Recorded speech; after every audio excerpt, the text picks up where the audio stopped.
Hello, hi ನಮಸ್ಕಾರ, good morning ಎಲ್ಲರಿಗೂ. ನೋಡಿ, ನಮ್ಮ ಮಗಳು ಇವತ್ತು ಮೊದಲನೇ ದಿನ ಯೂನಿಫಾರ್ಮ್ ಹಾಕ್ಕೊಂಡು ಸ್ಕೂಲಿಗೆ ಹೋಗಬೇಕು. ಅದಕ್ಕೆ ಎಬ್ಬಿಸ್ತಾ ಇದ್ದೀನಿ. ಆದರೂ ಇಷ್ಟು ದಿನ ಮಮ್ಮಿನ ಸ್ಕೂಲಿಗೆ ಯಾವಾಗ ಕಳಿಸ್ತೀರಾ ಅಂತ ಕೇಳ್ತಿದ್ಲು. ಈಗ ನೋಡಿ ಎಬ್ಸಿದ್ರೂ ಎದ್ದೇಳ್ತಿಲ್ಲ. ಇನ್ನೂ ಮಲ್ಕೋತೀನಿ ಮಮ್ಮಿ ಅಂತ ಕೇಳ್ತಾಳೆ. ಫೈನಲ್ ಆಗಿ ಅಂತೂ ಇಂತೂ ಏನೇನೋ ಹೇಳಿ ಎಬ್ಸಿಬಿಟ್ಟೆ. ಎಬ್ಸಿದಾಗಿ ಕರ್ಕೊಂಡು ಬಂದಮೇಲೂ ಮತ್ತೆ ಹೊರಗೆ ಹೋಗಿ ಚೇರ್ ಮೇಲೆ ಕೂತ್ಕೋತಾ ಇದ್ದಾಳೆ. ಅಪ್ಪ, ಈ ಥರನೂ ಮಾಡ್ತಾರೆ. ಇವಾಗ ಇದೇ ಬಿಗಿನಿಂಗೇ ಹಿಂಗಿದೆ, ಇನ್ನು ಮುಂದೆ ಹೆಂಗಿರುತ್ತೋ ಅಂತ.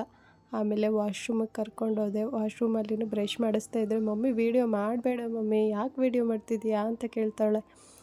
ಮತ್ತು ಬಂದು ಸ್ನಾನ ಎಲ್ಲ ಮಾಡಿಸ್ಬಿಟ್ಟು ದೇವ್ರ ಹತ್ರ ಕರ್ಕೊಂಡೋಗಿ ನಮಸ್ಕಾರ ಮಾಡಮ್ಮ, ಚೆನ್ನಾಗಿ ಬುದ್ಧಿ ಕೊಡಲಿ ಅಂತ ಹೇಳಿದರೆ ಅವಳು ಚೆನ್ನಾಗಿ ಕೇಳ್ಕೊತಿದ್ದಾಳೆ ನಮಸ್ಕಾರ ಮಾಡಿ.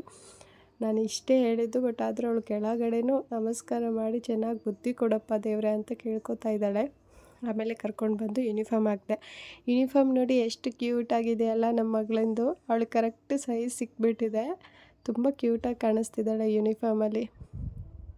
ಯೂನಿಫಾರ್ಮ್ ಎಲ್ಲ ಹಾಕಿ ಮತ್ತು ಶೂ ಹಾಕಿ ರೆಡಿ ಮಾಡಿ ಜುಟ್ಟು ಹಾಕಿ ಕಳಿಸ್ತೀವಲ್ಲ, ಅದೊಂಥರ ಖುಷಿ ಅಲ್ವಾ. ಅವಳಿಗೂ ತುಂಬ ಖುಷಿ ಆಗ್ತಿದೆ. ಹೊಸ ಡ್ರೆಸ್ ಹಾಕ್ಕೊಂಡು ನಾನು ಮಕ್ಕಳ ಜೊತೆ ಆಟಾಡೋಕ್ಕೆ ಹೋಗ್ತೀನಲ್ಲ ಅಂತೇಳಿ. ಯಾಕಂದರೆ ಇಷ್ಟು ದಿನ ಅವಳು ಒಬ್ಬಳೇ ಇರ್ತಿದ್ಲು ಮನೆಯಲ್ಲಿ. ಒಬ್ಬಳೇ ಅಲ್ವಾ, ಮೊದಲನೇ ಮಗುಗೆ ಯಾವಾಗಿದ್ರೂ ಒಂಥರ ಮಕ್ಕಳೇ ಇರೋದಿಲ್ಲ. ಅವ್ರಿಗೂ ತುಂಬ ಬೇಜಾರಾಗ್ತಾ ಇರುತ್ತೆ. ಅದಕ್ಕೆ ಸ್ಕೂಲಿಗೆ ಹೋಗ್ಬೇಕಾದ್ರೂ ಖುಷಿಯಿಂದ ಹೋಗ್ತಾರೆ. ಇಲ್ಲಿ ಆಮೇಲೆ ಬೊಟ್ಟು ಹಚ್ಚಿದಾಗ ಮಾತ್ರ ನಮ್ಮ ಬಂಗಾರ ಎಷ್ಟು ಕ್ಯೂಟಾಗಿ ಕಾಣಿಸ್ತಾಳೆ ಅಲ್ವಾ. ಬೊಟ್ಟು ಹಚ್ಬಿಟ್ಟು ಆಮೇಲೆ ಜುಟ್ಟು ಹಾಕ್ಬಿಟ್ಟು ರೆಡಿ ಮಾಡಿಸ್ದೆ. ರೆಡಿ ಆಗಿದ್ದಾದಮೇಲೆ ಇನ್ನು ನೋಡ್ತಾ ಇದ್ದಾಳೆ, ಸ್ಕೂಲಿಗೆ ಹೋಗ್ಬೇಕಾ ಮಮ್ಮಿ ಅಂತ. ಆಮೇಲೆ ತೊಗೊಂಡೋಗಿ ಸ್ವಲ್ಪ ಹಾಲು ಕೊಟ್ಟೆ. ಹಾಲು ಕುಡ್ಕೊಂಡು ಹೋಗ್ತಾಳೆ ಇನ್ನು. ಬಟ್ ಬಾಕ್ಸ್ ಇವಾಗೇನು ತಿನ್ನಿಸಲ್ಲ ಈಗ ಬೆಳಗ್ಗೆ, ಯಾಕಂದರೆ ಮಗಳು ಸ್ವಲ್ಪ ವಾಮಿಟಿಂಗ್ ಮಾಡ್ಕೋತಾರೆ ಅಂಥೇಳಿ. ಅವರು 10:15 ಹಂಗೆ ಟಿಫಿನ್ ಅವರೇ ತಿನ್ನಿಸ್ತಾರೆ. ಅದಕ್ಕೆ ಬಾಕ್ಸ್ ಎಲ್ಲ ರೆಡಿ ಮಾಡಿದ್ದೀನಿ. ಹಾಲು ಕುಡ್ದಿದ್ದಾದಮೇಲೆ ಇನ್ನು ಕರ್ಕೊಂಡು ಬಂದು ಸಾಕ್ಸ್ ಎಲ್ಲ ಹಾಕಿ ಶೂ ಹಾಕ್ತಾಯಿದ್ದೀನಿ. ಇಲ್ಲಿ ನೋಡಿ, ನಮ್ಮ ಮಗಳು ಶೂ ಎಷ್ಟು ಕ್ಯೂಟಾಗಿದೆ ಅಲ್ವಾ. ತುಂಬ ಚಿಕ್ಕ ಶೂ. ಅವಳಿಗೆ ಸಿಕ್ಕಿರೋದೇ ದೊಡ್ಡ ವಿಷಯ.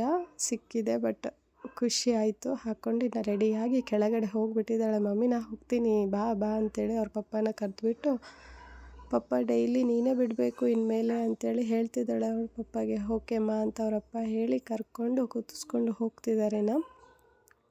ಟಾಟಾ ಬಾಯ್ ಅಂತಲೂ ಹೇಳಿಬಿಟ್ಟು ಹೋಗ್ತಾಳೆ. ಎಷ್ಟು ಖುಷಿಯಿಂದ ಹೋಗ್ತಿದ್ದಾಳೆ. ಬಟ್ ಮುಂದೆನೂ ಹಿಂಗೆ ಹೋಗ್ತಾಳೆ ಇಲ್ಲ ಗೊತ್ತಿಲ್ಲ. ಆಮೇಲೆ ಸ್ಕೂಲಿಗೆ ಹೋಗಿದ್ಮೇಲೆ ನೋಡಿ ಅಲ್ಲಿ ಬಾಯ್ ಹೇಳ್ತಿದ್ದಾಳೆ. ಬಟ್ ಸ್ವಲ್ಪ ಡಲ್ ಕಾಣಿಸ್ತಿದೆ ಫೇಸು. ಬಟ್ ಆಮೇಲೆ ನಾವು ಬಂದಿದ್ದಾದ್ಮೇಲೆ 10 ಮಿನಿಟ್ಸ್ಗೆ ಅವರೇ ಫುಲ್ ಹಾಗೆ ಹ್ಯಾಪಿ ಆಗ್ತಾರೆ ಅಲ್ವಾ. ಇದು ಇವತ್ತಿನ ವಿಡಿಯೋ ಇಷ್ಟ ಆದರೆ ಲೈಕ್ ಆ್ಯಂಡ್ ಶೇರ್ ಸಬ್ಸ್ಕ್ರೈಬ್ ಮಾಡಿ. ಆ್ಯಂಡ್ ನಮ್ಮ ಮಗಳಿಗೆ ಆಲ್ ದ ಬೆಸ್ಟ್ನೂ ಹೇಳಿ. ನಿಮ್ಮೆಲ್ಲ ಬ್ಲೆಸ್ಸಿಂಗ್ ನಮ್ಮ ಮಗಳ ಮೇಲೆ ಇರಲಿ ಅಂತ. ಬಾಯ್.